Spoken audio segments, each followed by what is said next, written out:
I'm Sandy Carger, and my husband has frontotemporal dementia. My name is Jamie Arking, and my father has frontotemporal dementia. My name is Diane Fayon. My husband Bill has frontotemporal degeneration, or FTD. FTD is not uncommon.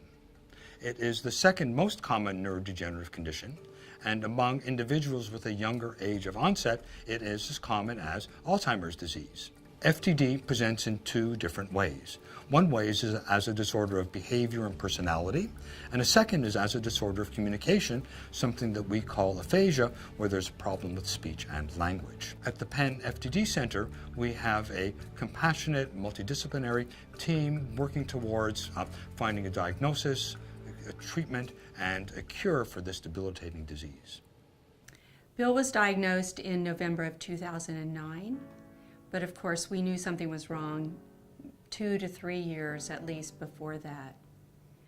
We used to take 3-mile walks every day, and he became obsessed with any dogs he would see along our route or little children. He would act silly, almost childlike himself.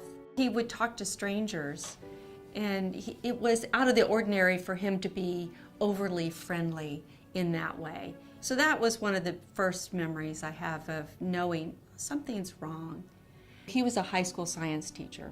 And finally, in March of 2009, I got a voicemail at work from his boss and said, "Can you come in and talk to me?" And I just knew that finally things were going to shift. So the first thing was to get him to go to our GP, he saw Bill. He gave him a physical, he asked him questions, and he said, "Bill, nothing is wrong with you. Just go home and listen to your wife." I was furious and so anxious. I went to the nurse of the school, and she actually offered to help me find a good neurologist. And the neurologist said, "I don't know what's wrong with him."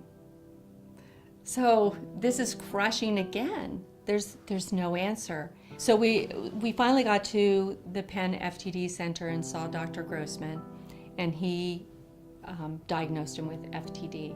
And I have to say, I laughed out loud. I was so relieved that it finally had a name.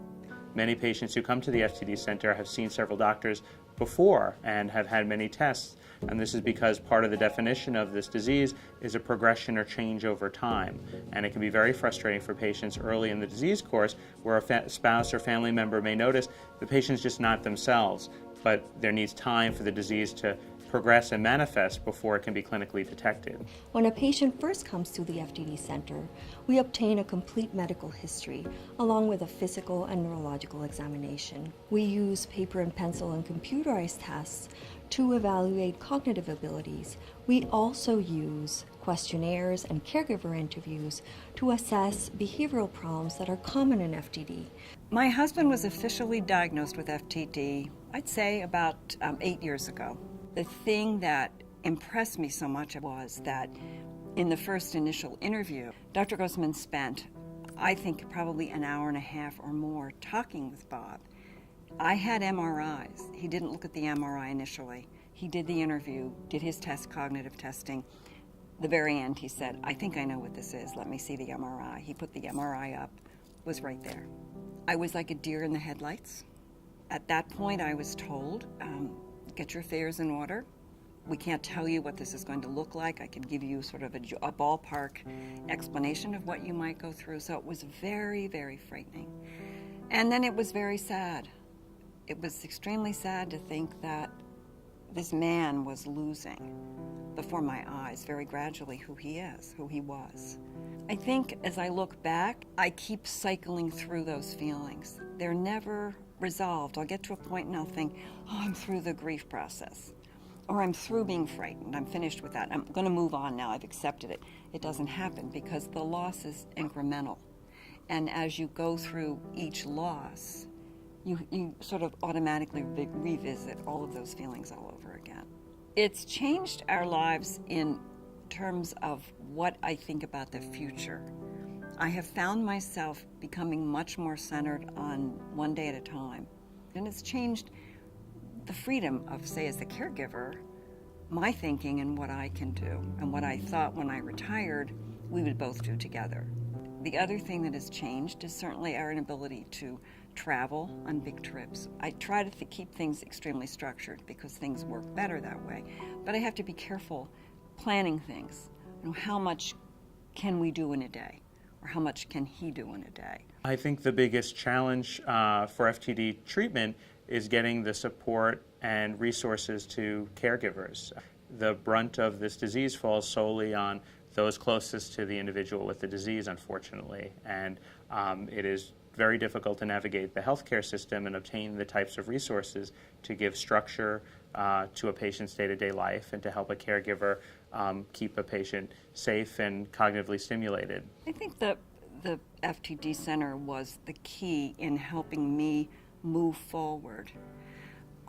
The medical information that I received, that was one piece. The clinical aspect of this, the education.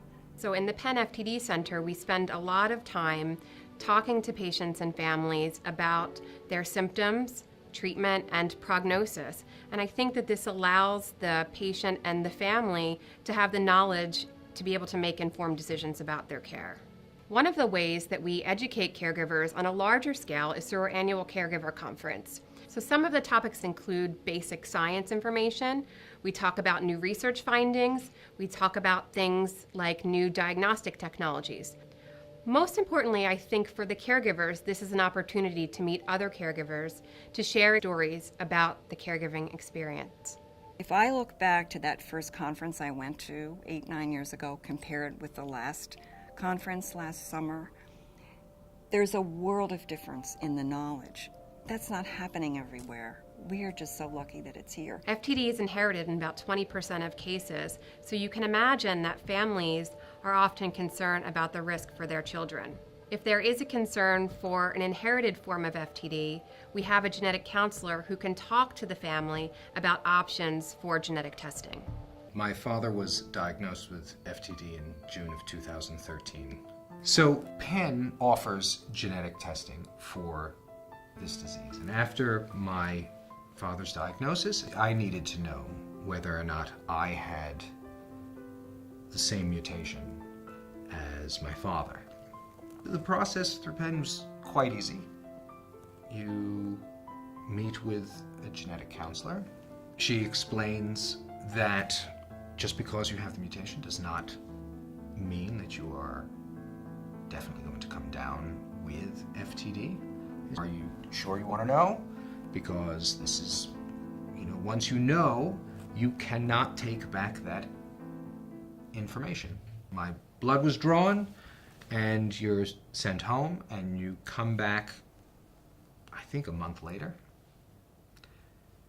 and you go in, and you sit down with the genetic counselor again. She told me that, yes, I have the same mutation that my father has.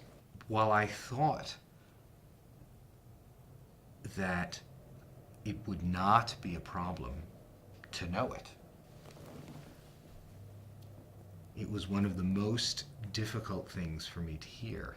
I've now known about this for quite some time and have made peace with the fact that it's there, and if it does happen, there's nothing I can do about it. I mean, I know that Penn is working on research to try and abate the disease and stop progression. And we're always on the edge of some kind of breakthrough. One of the main reasons that I wanted to learn for myself is because I wanted to jump in on any clinical trials that Penn has going on. I want to make sure that I avail myself to those clinical trials so that, one, selfishly, I can be a part of something that is hopefully innovative and curative, and also to help, to do my part to help with the general knowledge base of what's going on with FTD.